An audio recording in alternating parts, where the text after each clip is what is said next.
Now that you've downloaded the flanker dataset, let's check the quality of the images. First, open a terminal and navigate to where you downloaded the flanker dataset. In my case, it's in the Downloads folder, and it's named this. Let's move it to the desktop using the move command. If you need to review how to use Unix, there are links in the More Info box down below. I'm going to move the dataset to my desktop and rename it Flanker. The data are organized in a standard format called BIDS, or Brain Imaging Data Structure. For example, within sub-08, there's an anatomical directory and a func directory. Within the anatomical directory, there's an anatomical image named sub-08T1W, and within the func directory, there are 2 runs of functional data. There are also TSV files for each run, indicating onset times for when each trial happened for each event, relative to the onset of the scanner. The first FSL command we're going to use is called fossilize. You can give it an argument or input, which automatically loads that image into memory and displays it. Type fossilize and then the name of the anatomical image and press enter. The first thing you'll notice is that the image seems a little dark. The contrast isn't very good. That's because certain blood vessels in this image are bright compared to their surroundings, and by default, everything else in the image is scaled relative to the brightest part of the image. To fix this, in the contrast window here, set the maximum to a lower number, such as 800, and press enter. Then click and drag the crosshairs around the image, noting how the viewing windows change, and getting a sense of how the image is organized into 3 dimensions. You should also check for artifacts such as Gibbs ringing, which looks like ripples in a pond. Check the link below for examples of other artifacts you may see in your data. Some artifacts are due to the subject moving too much, but others can indicate a problem with the scanner itself, which you should let the scan technician know about as soon as possible. Once you're done looking at that image, click on Overlay, Remove All to clear the windows, and then click on the Add from File button and navigate to the subject's func directory, selecting the first run of functional data. In a typical fMRI study, you collect a high-resolution anatomical image and lower-resolution functional images. Although, on this functional image, you can still identify certain features like the cerebellum and also the ventricles. The reason the resolution is lower in this image is that for the functional data, we're acquiring so many images at such a fast rate that we don't have enough time to collect high-resolution images for each volume. As with the anatomical image, you should check for artifacts, such as really bright spots in the white matter or really dark spots in the gray matter, and vice versa for the anatomical image. These can indicate a pathology that you should let the scan technician know about immediately. When you're done checking for artifacts, take a look at the time series, or the change in the images from volume to volume. A functional data set is 4-dimensional, meaning that it is a series of 3-dimensional volumes strung together. You can look through the time series by clicking on the up and down arrows next to the volume field. Or you can click on the movie reel icon, which will flip through the volumes like the pages of a book. Notice that the images seem to move a little bit, even though the subject is being quite still in this example. Some of the movement is because of blood pulsing through the arteries. Some of these voxels will change intensity slightly over time, which is normal. However, be on the lookout for any major jerking motions of the entire brain in any of the 3 windows. If you do see that, it may indicate that the subject doesn't have usable data. Later, we're going to be using a pre-processing step called motion correction to try to attenuate any of the motion artifacts. And it will also produce a report for you to make an objective cutoff for whether you want to remove or keep the subject. At this point, start to play around with the fossilized viewer, changing things like brightness, contrast, opacity, and even the color scale. As we continue with the course, you'll use more advanced features to check your data at each step along the way. This video will show you how to do all of the pre-processing steps on your computer. Before you continue, make sure you've already installed FSL and that you've downloaded the Flanker dataset. If you need help with either of those, see the links in the More info box down below. This tutorial is split into 3 shorter videos, one covering brain extraction and a brief introduction to the FSL data viewer, one showing you how to use FEAT, which does most of the pre-processing steps, and a final video demonstrating how to check the pre-processed images. Let's start with brain extraction. To begin, we need to remove the skull from our anatomical images. We do this for 2 reasons. 1, we're not interested in the skull and other non-brain areas.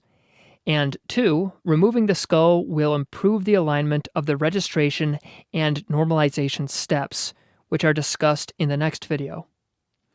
First, navigate to the sub-08 directory of your Flanker dataset. When you're there, type FSL and press return. This opens the FSL Graphical User Interface, or GUI. The first button on the menu is BET Brain Extraction. Click on it, and notice that it opens up another window. Most of the FSL tools have a field for both the input image, which is the image we want to apply some process to, and an output image, which is the image that is created after the process is completed.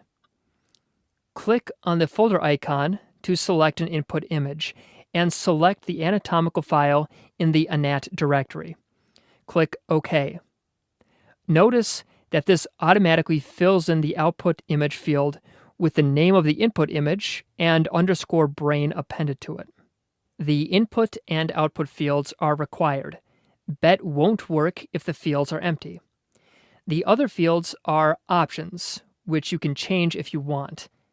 Usually, it's best to leave the defaults alone. They've been selected because they give good results for most datasets. For now, click the Go button to run BET.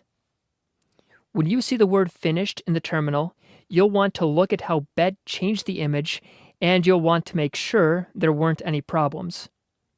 Click on the Fossilize button at the bottom of the FSL menu. This opens up the FSL data viewer, which is useful for looking at data after each processing step. Click on File, Add from File, and then hold down Shift to select both the raw and the brain extracted image. Once they've loaded, set the max contrast to 800 for both images to produce the best contrast between the tissue types. Then in the Overlay List panel, highlight the brain extracted image and click on the up arrow next to it to make it overlay the original image. Then click on the contrast color bar and select blue, light blue. This highlights the brain extracted image and makes it easier to see what was removed from the original image. In this case, everything highlighted in blue is the brain extracted image. If you see any gray matter outside of the blue outline, that means brain tissue was removed by BET. If, on the other hand, you see bits of skull within the blue outline, that means some non-brain areas were not removed. Click and drag the crosshairs around the image to see whether too much brain was removed or whether too much skull remains. In this case, it looks like BET was too aggressive. For example, part of the frontal cortex is missing. Close the Fossilize window and go back to the BET window. Notice that the fractional intensity threshold controls how much brain is removed. A smaller number allows you to preserve more cortex at the risk of including more non-brain areas. Let's change this to 0.2 and change the output suffix to _FO2 to keep our files organized. Click Go, and when it finishes, open up Fossilize again. This time, we're going to load the raw image and the newest brain extracted image in the ENIGMA directory, and then do the same setup as we did previously. Remember to check all 3 viewing panes and to look around the edges of the brain for any problems. What do you think of this output? Is it better or worse than before?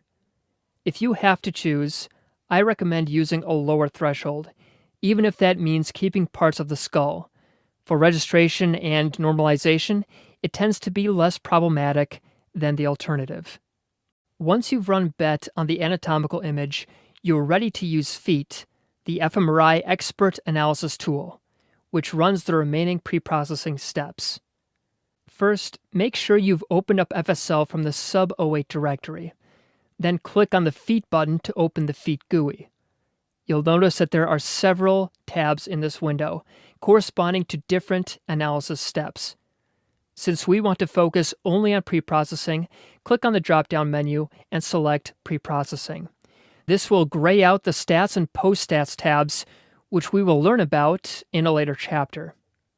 The first step is to load the functional data. Here, we'll be analyzing each run of functional data separately. Click on Select 4D Data, and then click on the folder icon to select the first functional run in the func directory. When you click OK, you'll notice that some of the fields are filled in automatically. The TR and the total volumes in the dataset are read from the image header. Make sure this matches up with the parameters you used to collect the data. If you aren't sure, ask your scan technician. The output directory will contain the results of the preprocessing. Let's call this Run 1. Leave the other options as they are. Again, ask your scan technician if there are any volumes at the beginning of the run that you need to discard, due to higher signal intensity in the first few images. In some cases, the scanner will automatically discard them for you. Now, let's click on the Prestats tab. There are several options here, but we're only going to focus on motion correction, slice timing correction, and spatial smoothing. High-pass filtering will be discussed when we get to modeling and statistics. And all you need to know about the BET brain extraction button here is that it does for the functional images what we did for the anatomical image. As you saw in the chapter on preprocessing, motion correction will undo any movements made by the subject during the scan. Slice timing correction is up to you.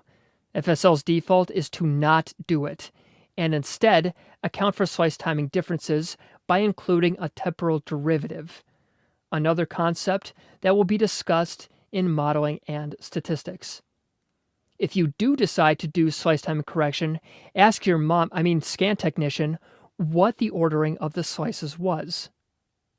In general, it's best to leave the defaults as they are. The spatial smoothing kernel, however, is something you may want to change. In general, smoothing averages together signal and cancels out noise, and larger smoothing kernels can give you stronger signal. If you're looking at larger cortical regions, you may want to use a larger kernel, say around 6 millimeters or more. If instead you're more interested in smaller regions, such as the inferior frontal gyrus or the amygdala, you may want to use a smaller kernel to avoid averaging signal from functionally distinct areas. For now, I'll leave this as it is. The last processing tab is registration. Note that in the standard space field, a template brain has already been loaded, the MNI-152 brain. This is a good default to use, although you may want to change it if you're analyzing special populations, such as children. Remember that our goal is to warp or normalize the subject's anatomical image to the template. Click on the button next to Main Structural Image to expand it and see the input field. From here, if you click on the folder button, you should then select the brain-extracted anatomical image, not the original one. The 2 drop-down menus specify how much to search in order to set up a good initial alignment, and then how many degrees of freedom to use when registering and normalizing. The menus below the standard space field indicate the options to be used for normalizing the anatomical image to the template, and the menus below the main structural image field indicate the options for registering the functional images to the anatomical. Note that registration has a BBR option, which stands for Brain Boundary Registration. This is a more advanced registration technique that uses the tissue boundaries to generate a better registration. The only downside is that it takes longer. These options are up to you, but for now I'll set these to full search and 12 degrees of freedom for both. Later on, you'll do an exercise in which you'll change these options to see how they affect the results. Now click Go. This will open up an HTML page tracking the progress of the pre-processing steps. It may take around 5 to 10 minutes to finish. When one of the steps is completed, you'll see the output under the corresponding tab. When FEAT has finished pre-processing the data, click on each of the links to see what the output looks like. Since we only did pre-processing, we only have results for registration and pre-stats. Let's look at the registration results. The first image shows one of the volumes of the functional run normalized to the template you specified in FEAT. The red lines and the background image can be confusing at first, but with practice you'll be able to easily tell which is which. In this case, the grayscale image is the functional image, and the red lines trace the major anatomical features of the template. Make sure that the outlines of both brains are aligned, as well as the internal structures such as the corpus callosum and the ventricles.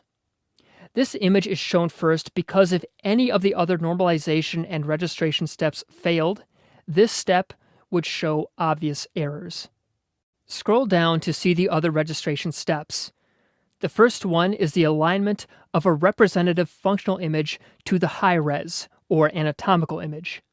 The upper row shows a red outline of the anatomical image overlaid on the functional image, and the bottom row shows the reverse. Observe whether the outlines of the brains match up. Once you've checked those, take a look at the last two montages and see if you can figure out what they represent. Now scroll back to the top of the page and then click on the pre-stats link. These figures will show you how much the subject moved from volume to volume. There are 3 separate images, one showing the motion in rotations, one in translations, and a combined measure of all of the movements. The absolute motion is the amount of displacement from the reference volume, which in FSL is the middle volume of the time series, and relative motion is the displacement from volume to volume. So how much motion is too much?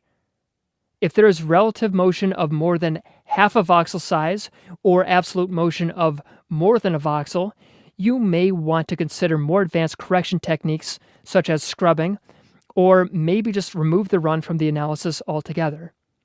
So if you acquired a volume with, for example, 3 by 3 by 3 millimeter voxel resolution, you would flag any runs with relative motion of more than 1.5 millimeters from volume to volume, or absolute motion of more than 3 millimeters across the entire run.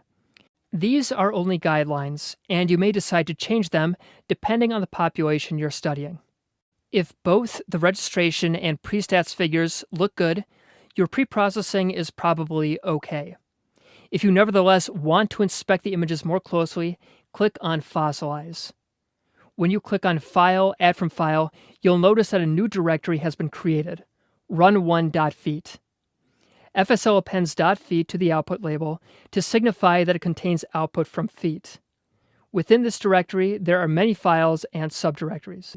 The logs folder contains text files reporting what was done for each pre-processing step. The MC folder contains files generated during motion correction. And finally, the reg folder contains the output from registration and normalization. The HTML files are the web pages we were looking at a few moments ago. Load the example func and filtered func data files. Overlay the example func image by clicking on the up arrow here. Example func is a representative volume from the time series. FSL's default is to choose the median volume. Filtered func data, which you can see by clicking on the eye icon here to make example func invisible, is the functional data after all the preprocessing has been applied to it. The most obvious difference is that it is blurrier than the example func image due to smoothing. Remove those images by clicking on the minus sign next to them, and then, once they've been removed, load the high-res and the example func to high-res images, which are in the reg directory. Once they've been loaded, change the max contrast if you want, and then make the example func to high-res the overlay. You can both hide and reveal it to see whether it lines up with the major anatomical features of the anatomical image, such as the central sulcus and cingulate sulcus, and internal structures such as the ventricles. The alignment may not be perfect, but it should be close. As an exercise, try the same quality check with the standard and the high-res to standard images.